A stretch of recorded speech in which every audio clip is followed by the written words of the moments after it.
Olá, pessoal, estamos aqui mais uma vez para iniciarmos mais um conteúdo e agora a gente entra especificamente na parte dos cordados, que seriam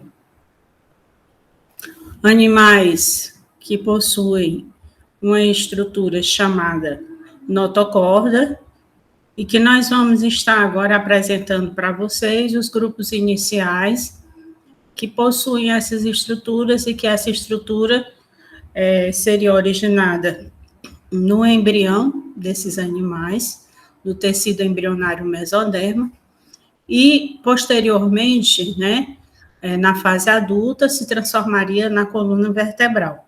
Os primeiros grandes grupos que apresentam a notocorda e por isso são classificados no grupo dos cordados são o grupamento, no caso, os grupamentos dos peixes, porque nós vamos ter diferentes grupos nestas classes, né? No caso aqui, nós vamos ter a parte, um grupo à parte, né? Chamado Agnatus. Nós vamos ter a classe Chondrichthyes, dos tubarões, raias, tá? Mais conhecidos, os organismos mais conhecidos dessa classe. E nós vamos ter, no caso, os peixes ósseos. Então, para começar, a gente se localiza em termos de classificação. Nós estaríamos aí no subfilo vertebrata, porque seriam aqueles dotados, né, dentro dos grupamentos de uma estrutura inicialmente embrionária chamada notocorda, que na fase adulta do animal se transformaria em uma coluna vertebral. No grupamento dos agnatas, isso não acontece. A notocorda, ela surge no embrião e persiste até a fase adulta, como sendo a estrutura de sustentação corpórea desses organismos, certo?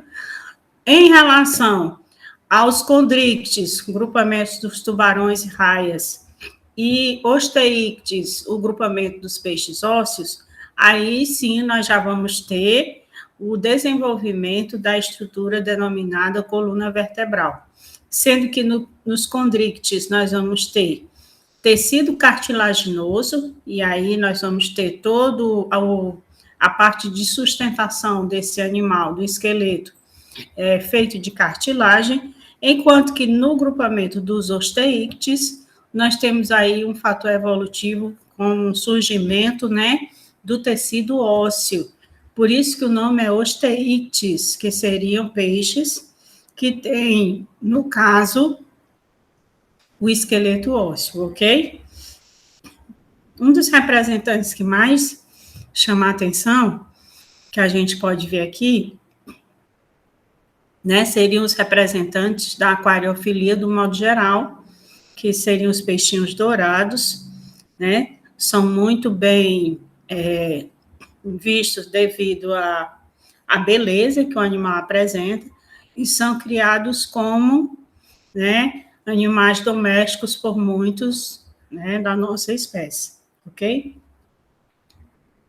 O que seriam os peixes, tá? Os peixes são animais que vivem apenas em ambientes aquáticos e representam aí, no caso, o maior grupo de vertebrados que existe hoje em dia, ok? Possuem variados tipos e formas, tá? Também são variados os hábitos de vida e de alimentação. Apresentam desde grupamentos de organismos herbívoros, né? Passando por carnívoros e grupamentos também de onívoros, ou seja, organismos que consomem apenas vegetais, outros que consomem, né, apenas carne, e outros que vão consumir tudo. E ainda também dentro desse grupo nós vamos ter animais detritívoros, né, que se aproveitam de organismos já em decomposição. Então é interessante a gente ver que há uma gama muito variada em termos de tipos de alimentação nesse grupamento. Eles podem ser classificados, como a gente já citou, no grupo dos agnatos, tá? Que seriam aqueles que não possuem mandíbula, o prefixo A é de negação, né? e o grupo dos que possuem mandíbulas. No caso aqui, a gente pode ver aqui na nossa classificação inicial, que seriam chamados de gnatostomatas, que possuem portadores de mandíbula. A mandíbula seria essa placa óssea, articulada com a parte do crânio, que permite que o animal venha, né, a capturar suas presas, né, e triturar a questão da alimentação, está vinculada a essa questão de você ter articulação da boca com a parte do crânio. Então, os gnatostomatas seriam no quê? Aqueles portadores dessa estrutura de mandíbulas, enquanto que os agnatos não possuiriam essa estrutura, ok? Dentre os gnatostomatas, ou seja, os portadores de mandíbulas, nós temos aqueles que possuem um esqueleto só de cartilagem, os condrictes ou cartilaginosos, e aqueles que possuem um esqueleto ósseo, ok? Também chamados de osteíctes, né? Classe osteíctes. E aí a gente tem aqui dois representantes dos agnatos, que seriam, né? Na parte superior aqui a gente tem os peixes bruxa, como são conhecidos, ou enguias de couro, são muito apreciados no Japão e na Coreia como alimentos. E aqui nós vamos ter o grupamento das lampreias, tá? Que seriam peixes que se alimentariam aí, né, denominados de ectoparasitas, porque se alimentam tanto de tecidos moles como de sangue de outros organismos, ok? Porque são chamados de ciclóstomos ou ciclostomates também, porque eles possuem a boca circular, certo? Justamente ela funciona como uma ventosa, né? E possuem uma língua com dentes de queratina que servem para raspar a pele dos outros animais que eles vão parasitar. Então, é interessante a gente destacar essa questão das lampreias, sendo aí, no caso, classificadas como ectoparasitas, ok? Podem ser encontrados os agnatos, tanto no ambiente marinho como também de água doce. Nós vamos ter essa conformação corpórea do corpo ser cilíndrico, né, e no caso alongado. O esqueleto, entre aspas, é cartilaginoso, porque na realidade aqui nós vamos ter a presença da notocorda como majoritária. Então, seria aquela estrutura de sustentação que surge no embrião e permanece com o indivíduo até a fase adulta, certo? Na pele, nós vamos ter glândulas produtoras de um muco intenso, certo? Tanto que nos peixes bruxas, esse muco permite que esse animal rapidamente ele consiga dar um nó no próprio corpo e, com isso, evitar de ser predado, né? No caso, comido por outros organismos. E isso se dá pela presença desse muco, tá? É bem lubrificada, no caso, essa pele desse organismo. Eles caracterizam aí, certo? A gente já falou. Não possui mandíbula e a boca é circular, certo? Além disso, tá? A questão da notocorda vai estar presente por toda a vida do animal, que seria a estruturação, que é o que equivaleria à estrutura inicial que vai dar origem à coluna vertebral nos outros grupamentos, ok?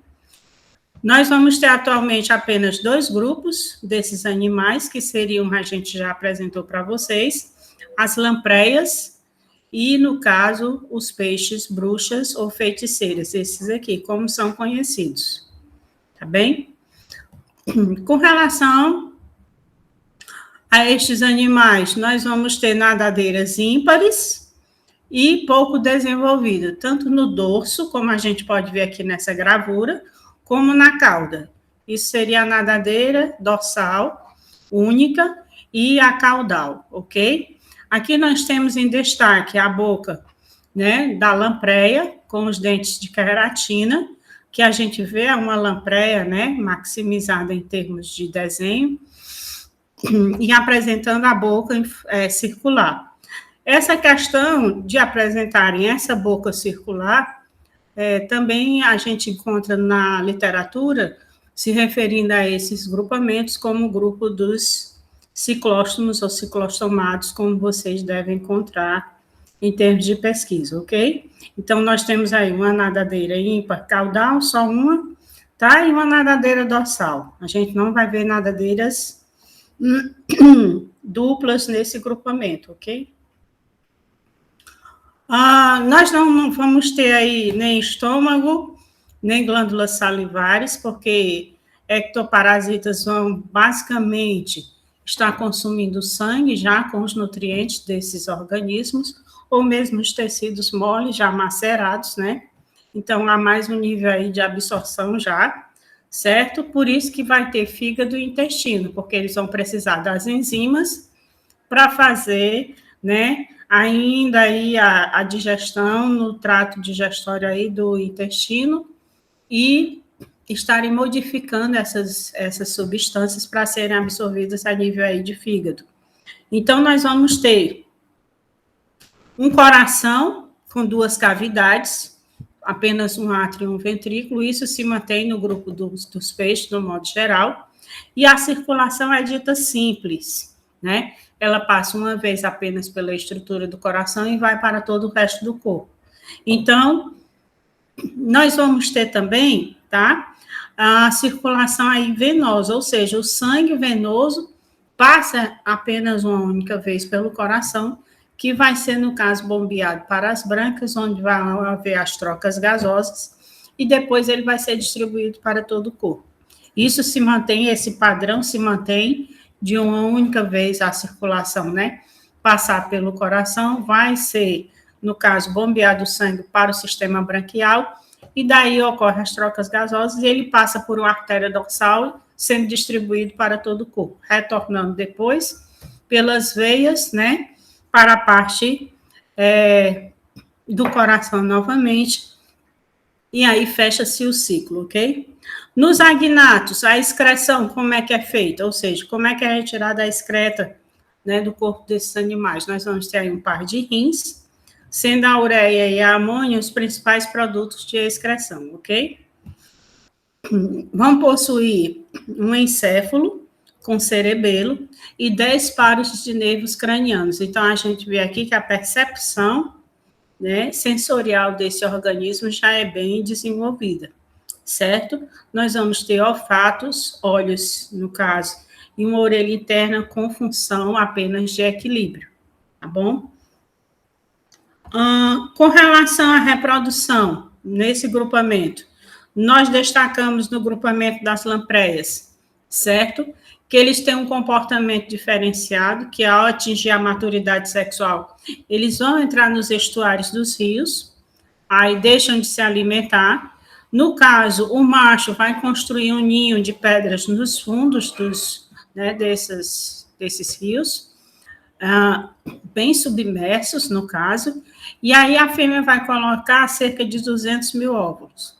Em seguida, ele deposita sobre essa massa de óvulos, tá, o esperma, e aí ocorre a fecundação. Essa fecundação é externa. Logo depois desse processo, desse ritual de reprodução, tanto o macho como a fêmea morrem. E aí, porque temos aí uma quantidade excessiva de células reprodutivas jogadas no meio ambiente? Porque não há o cuidado parental. Então, uma das características dentro do grupamento, né, dos peixes, como do modo geral a gente observa, em se tratando de fecundação externa, que a grande maioria do grupo faz esse tipo de fecundação, nós vamos ter sempre grandes quantidades de células reprodutoras soltas no ambiente. Quando há o cuidado parental, né, então esse número de células produzidas, claro, e liberadas no ambiente é menor. Por quê? Porque aumenta a probabilidade de que, com o cuidado dos pais, esse organismo consiga alcançar a fase adulta e fechar o ciclo reprodutivo, no caso, né, da espécie. Quando não há o cuidado parental, e no caso aqui das lampreas, que tanto o macho como a fêmea, né, morrem, e no caso, dali o embrião, né, que se desenvolve, tem que escapar e chegar numa fase juvenil e depois adulta, por conta própria, significa que todas as adversidades ambientais contam sobre esse grupamento aí solto, a gente tem que considerar que poucos, apesar de muitas células serem, no caso, fecundadas, poucas chegarão à fase adulta, ok? Com relação ao comportamento em termos reprodutivos dos peixes bruxa, são monóicos, mas geralmente só um dos sexos é funcional, lembrando que monóico seria aquele indivíduo que tem, né, as gônadas masculinas e femininas com o aparelho reprodutor, né, masculino e feminino no mesmo corpo, mas apenas um dos sexos é funcional em cada indivíduo. Não se sabe ainda em termos de como ocorre a fecundação, em termos de reprodução desse grupo. E as fêmeas produzem poucos ovos, de grande tamanho, e nós vamos ter aí um desenvolvimento direto. Não há fase larval, ok? Então, o que nós temos é que logo depois da fecundação, entre a fecundação e o surgimento do indivíduo juvenil, não há estágios larvais no grupamento dos peixes bruxas, ok? Com relação aos outros dois grupamentos, o que é que a gente pode citar? Tanto do grupamento dos peixes cartilaginosos, como a gente tem um representante aqui, né, no caso, um tubarão-martelo, como dos peixes ósseos. Aí nós temos vários representantes, né, de grupamentos, desde nós temos tambaquis, peixes de água salgada, marinha, no caso aqui, peixes de água doce, peixes que são considerados perigosos em termos de inserção em determinados ambientes, como está ocorrendo agora no arquipélago de Fernando de Noronha, né, que os pescadores estão sendo treinados para capturar algumas espécies invasoras que estão surgindo, que podem levar a um grande desequilíbrio ambiental. Então, é interessante a gente ver que nos peixes ósseos nós temos uma gama muito diferenciada de organismos com comportamentos diferenciados e estruturas diferenciadas nos dois grandes grupos, ok?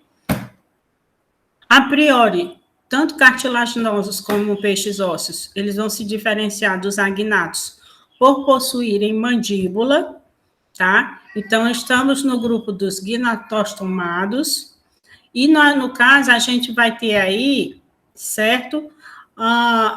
Grupos diferenciados entre si, principalmente pela estrutura, em termos de presença nos cartilaginosos, o esqueleto ser majoritariamente de cartilagem, e no grupo dos peixes ósseos surge aí o advento evolutivo do tecido ósseo, e aí passa-se a ter um esqueleto, né, ósseo no grupamento dos osteíctes, ok? Como exemplo, a gente pode citar aí, no grupo dos condrictes, nós podemos citar os tubarões e as raias, que seriam peixes cartilaginosos. E como exemplo, isso, né, salmão, peixe palhaço, tambaqui, arabaiana, pargo, e aí tudo que você imagina que a tilápia, os peixes mais comuns no nosso dia a dia estão dentro do grupamento dos peixes ósseos, ok? Dentre dos cartilaginosos, a gente vai ter aí tanto o destaque para a forma corpórea, o corpo em forma difuso, a boca é localizada na parte ventral aqui, né, parte anterior, mais ventral do animal. Tem uma diferença para os peixes ósseos que a gente vai ver nessa localização e posicionamento da boca. Nós vamos ter estruturas a nível de cabeça, como as ampolas de Lorenzini, especializadas em captar campos elétricos gerados pela musculatura de outros animais, e na região anterior da cabeça desses organismos, eles têm estruturas chamadas de ampolas de Lorenzini, porque tem como característica principal a percepção de campos elétricos gerados pela presa em questão. Então, eles podem captar. Fora isso, nós vamos ter regiões na narina, regiões, com quimiorreceptores, células, que percebem, mudanças químicas na água. Então, é interessante essa questão aí, por conta, por exemplo, de perceber gotas de sangue na água, no grupamento dos tubarões, a gente tem esses destaques, é por conta dessas células quimiorreceptoras, tá? A questão do formato corpóreo permite nós termos aí, né, menor atrito com a água nessa forma fusiforme, e presença de várias nadadeiras, né, ventrais, tá? Uma caudal com diferentes níveis, por isso que ela é chamada de heterocerca, porque nós temos um lobo maior, superior, e um menor, inferior, então nós temos uma cauda com a aerodinâmica especialmente diferenciada para permitir um deslocamento muito rápido, né? Juntamente com uma musculatura muito poderosa no corpo desses animais, traz aí um destaque, ok? Para esse grupamento. São muito predados por conta de algumas culturas acreditarem que as nadadeiras fornecem aí uma sopa que serve para, né, ajudar, no caso, em questão de cultura oriental. No caso da libido na espécie humana, e é por isso que são capturados, as nadadeiras são cortadas e o animal ainda vivo é lançado de volta ao mar para morrer, é um ato até de crueldade extrema, mas devido a essa questão aí, estão sendo considerados hoje animais passíveis de extinção, né, os tubarões de modo geral. Então, são algumas curiosidades que a gente traz aí para vocês, em termos de formatos corpóreos desse grupamento, certo? Nós vamos ter fendas branquiais sem nenhuma proteção, aqui não há placas nem cartilaginosas, né, protegendo essas fendas branquiais. Então, outro diferencial que a gente pode destacar em relação aos peixes ósseos, tá? Nós vamos ter, a grande maioria dos peixes vai possuir o corpo aí recoberto por escamas, tubarão não é diferente, só que a diferença aqui está no grupamento justamente das escamas, né, que envolve o corpo desses animais, são chamadas escamas placoides, e possuem origem dermoepidérmica, certo? Ou seja, em conjunto, a derme e a epiderme produzem essa estrutura no corpo do animal, tá bom? São muito resistentes e também propícias a facilitar, diminuir, no caso, o atrito com a água, ou seja, tudo é feito no grupamento desses organismos para maximizar o termo de velocidade para captura ou fuga, né, desses animais no meio ambiente, ok? Além das escamas, nós encontramos aí peixes, né, com uma grande quantidade de muco ao redor. É muito liso, né, ao redor do corpo. Tanto quando a gente pega peixe que você vai da região anterior para a cauda, praticamente sua mão, né, desliza com uma facilidade incrível. Então, isso é uma produção, né, também das células da epiderme desses organismos, que, no caso, ajuda a reduzir o atrito também com a água. Então, a gente pode perceber que tudo é voltado para facilitar deslocamento. Para o quê? Para a captura de presas, em termos aí de alimentação, manutenção corpórea, e também para a fuga desses organismos, ok? Aqui nós temos um representante, a raia-manta preta, é um dos representantes, né, que, digamos assim, tem um porte significativo em termos de grupo Chondrichthyes, tá? Dos peixes cartilaginosos. Antes, a gente também consome esse grupamento como alimento, né? Os países asiáticos têm essa questão de querer mais, valoriza mais as nadadeiras para a produção de uma sopa, mas aqui na parte do Ocidente, tubarões são consumidos e raias também. Né? A musculatura é muito apreciada como filé, tá? Pela nossa espécie, ok? A respiração nos grupamentos cartilaginosos e dos peixes ósseos é branquial, certo? Sendo que nos peixes ósseos, a gente vai ter que, destacando uma placa óssea, que está aqui nessa figura levantada, né, pela pinça aqui, chamada opérculo, que cobre as brânquias. No grupo dos cartilaginosos, a gente não vê isso. A gente vê que as fendas branquiais, elas se abrem diretamente para o ambiente. Então, o opérculo seria uma das características, né, que diferenciam em termos de estrutura, né, que a gente pode diferenciar uma placa óssea cobrindo o sistema branquial nos osteítes, ok?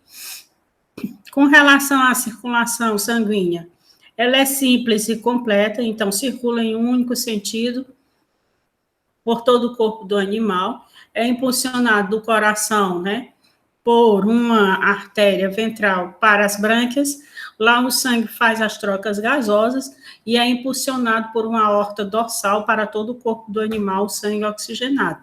É distribuído por todo o corpo do animal e vai realizando as trocas, deixando oxigênio, coletando gás carbônico, volta pelas veias, pela parte ventral do animal e novamente chega ao coração, fechando o ciclo, ok? Então, nós vamos ter aí 2 cavidades no coração e onde vai passar unicamente sangue venoso, que é coletado de todo o corpo pelas veias, né, na parte ventral, chegando a esse coração e impulsionado novamente para as brânquias, ok? Nós vamos ter aí rins, né, localizados aí na parte do tronco do animal, e aí eles efetuam, no caso, a retirada de excretas, né, do corpo desse animal, ok? Uma estrutura que a gente destaca que está presente nos 2 grupamentos é chamada de linha lateral, é um canal que passa em toda a lateral do corpo do animal, que a gente pode destacar aqui, ó, para vocês. Ela vem da região anterior até a parte, né, posterior do corpo, chamada de linha lateral. Essa linha lateral é um canal que tem, no caso, células sensoriais no fundo que captam a pressão da água nas laterais do corpo, ou seja, quando algum organismo se aproxima pelas laterais, que move a massa d'água na lateral dos corpos desses animais, nós vamos ter aí uma percepção de movimento também, tá? Ao longo desse canal, ao longo dessa linha, certo? Então, eles percebem vibrações, né? Pelas transmissões das células nervosas presentes nesse canal, ok? Então, temos aí diferenças, né, bem destacadas nesses grupamentos. A gente já falou dessa questão de terem corpos hidrodinâmicos, né, perfeitamente desenvolvidos em termos de forma para um melhor deslocamento e um deslocamento mais rápido, tanto para a fuga como captura do alimento, certo? Eles também vão ter adaptações para conseguir flutuar. No grupamento dos peixes ósseos, nós vamos ter estruturas chamadas bexigas natatórias. Também vamos ter fígados, né, cheios de óleo. Destaca-se sempre o bacalhau, é sempre interessante a gente destacar, né? Ricos em gorduras, que ajudam aí, no caso, essas estruturas ajudam o organismo a subir ou descer na massa d'água, a flutuar na massa d'água, certo? Então, essa questão dessas estruturas, a gente tem aí como o destaque qual é a finalidade das bexigas natatórias, no caso, no grupamento dos peixes ósseos? É justamente permitir esse deslocamento na massa d'água na forma vertical, para cima e para baixo, né? Flutuar na massa d'água, ok? Em alguns grupos de peixes chamados de pinóicos, né, no caso, e aí nós estamos no grupamento dos peixes ósseos, a bexiga natatória ela também vai funcionar como um pulmão diferenciado para trocas gasosas, permitindo que eles fiquem algum tempo por fora d'água, né?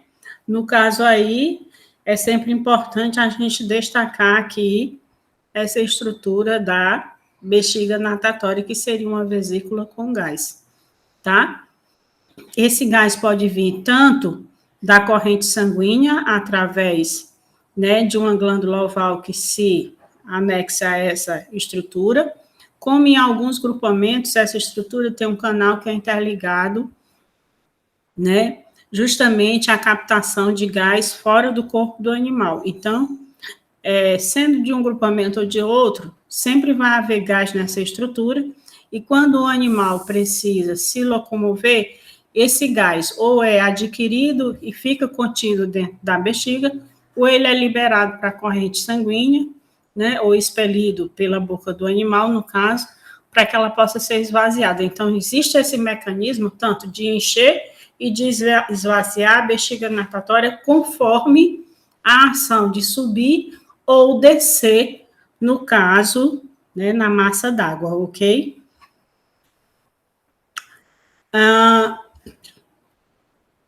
Com relação, certo, à reprodução, nesses dois grupamentos, a gente pode ter aí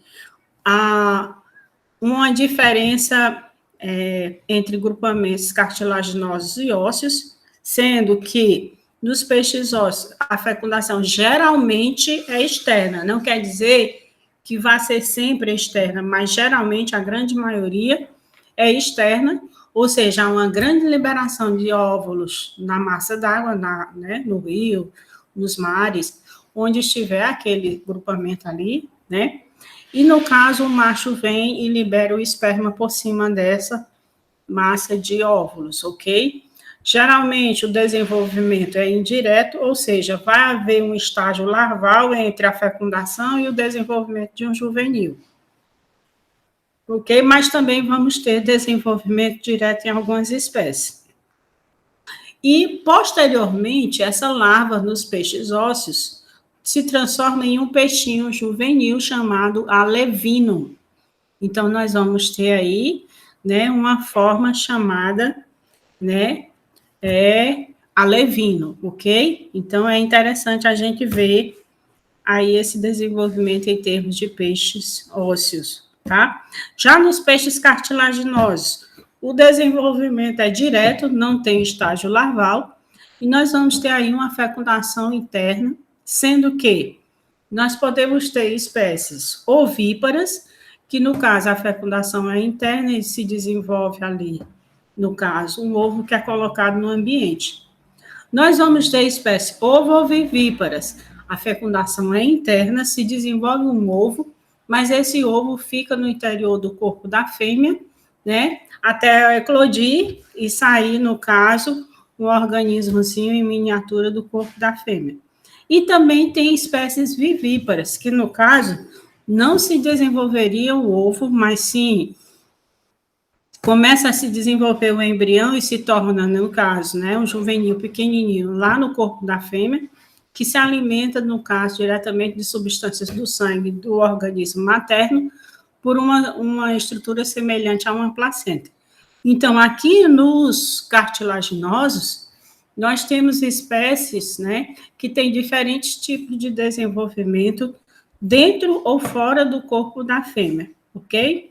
Tem algumas espécies, inclusive, vivíparas, que a fêmea vai, ou ovovivíparas, que a fêmea vai nadando e soltando, né, os filhotes no ambiente, e quando há uma grande fome naquela região, geralmente os machos vêm atrás consumindo os filhotes que estão sendo, no caso, que estão nascendo naquele momento. Então, é interessante a gente ver que há uma luta pela manutenção da vida, né? Porque o macho, ele vai ter que se manter, o adulto, para poder produzir ou tentar reproduzir novamente quando as condições do ambiente forem favoráveis. Não é uma questão de crueldade, é uma questão de lógica em termos de manutenção de vida. Porque se falta alimento e existe aqueles filhotes ali, os machos têm essa tendência a fazer, né, essa predação dentro da própria espécie. Bem, gente, era isso que a gente tinha para mostrar para vocês hoje. Espero que vocês tenham gostado. E a gente vai estar aí se encontrando, né, para a correção da atividade que a gente vai passar. Muito obrigada por esse momento e a gente se encontra brevemente. Tchau.